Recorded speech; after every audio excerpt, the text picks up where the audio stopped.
I think this is a trade, commercially speaking, is something that's probably fairly misunderstood. I think any solo outdoors focused disciplines are often very difficult to navigate commercially.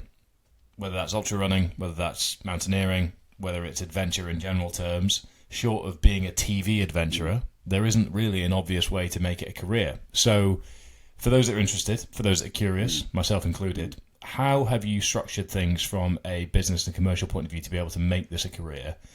And how much of that was absorbed from what others were doing and learning from other people in the industry, and how much of it was made up as you go along and figured out as you've gone through the iterations over the years? Yeah, great question. And it's true. It is such a niche thing to do that there is really no blueprint for it. So, going into this, I remember searching around like, okay, how do I actually make this into a career? And there really weren't many answers. You could look at people who were really at the top of their game, um, top level explorers, and see what they were doing. But of course, for a guy starting out with very little pedigree, very little background, I had to figure it all out for myself. And so over the years, it's something I've dabbled in lots of things, tried lots of things. Some have worked, some haven't. But over time, the things that have worked best, I do. So I do a lot of guiding work. I now run my own company called Wild Edge, where I guide people on expeditions, adventures all over the world. Um, for many years, I was doing a lot of freelance work, so guided literally hundreds of people through about 30 different countries all across Asia and Africa. So that has been, a source of income. I do a lot of talks to corporate groups and businesses, sharing my experiences across the UK in person, virtually. And more latterly, work with brands on consulting, help out with photo shoots, guiding, that sort of thing.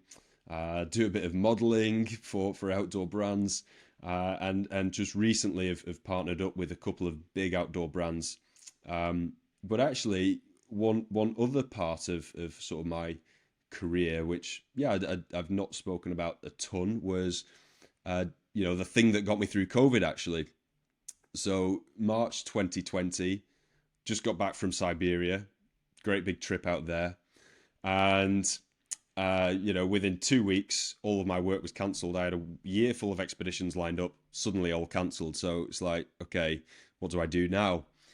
But a couple of years before that, I'd set up another little business actually, and this was basically making and selling reclaimed wooden furniture. So yeah, getting reclaimed timber, turning it into tables, benches, shelves, that sort of thing. And it was just something to keep me ticking over a little bit in between the expeditions. March 2020, all expeditions cancelled. Within 2 weeks, that business just kind of exploded, more or less by chance. Suddenly, everybody sat at home, they're staring at the coffee tables or whatever, and not spending money on travel or socializing. And so they're buying a lot of furniture. And actually, in 2020, that business grew sevenfold. Got a big workshop. Hired a quite. I probably hired about 7 people overall, and that just majorly got me through. Yeah, got me through those couple of years, and turned out to be, probably my most lucrative period in a sense. Fantastic. So the short answer is chaos. Chaos. Commercially, but the longer and more nuanced answer, which is almost very conventional in many ways, is you sort of do what needs done within the context of what's available to you to make the things work that you want to have happen. Yeah.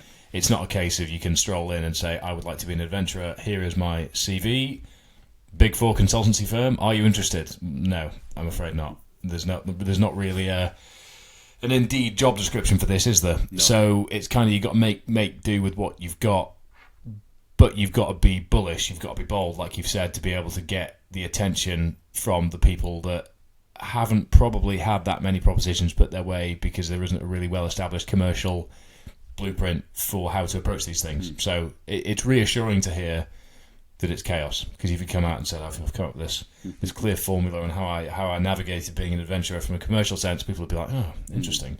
Whereas I think it's probably reassuring to people that are sort of exploring how they can make something of adventure, exploration, that chaos is normal. Embrace the chaos.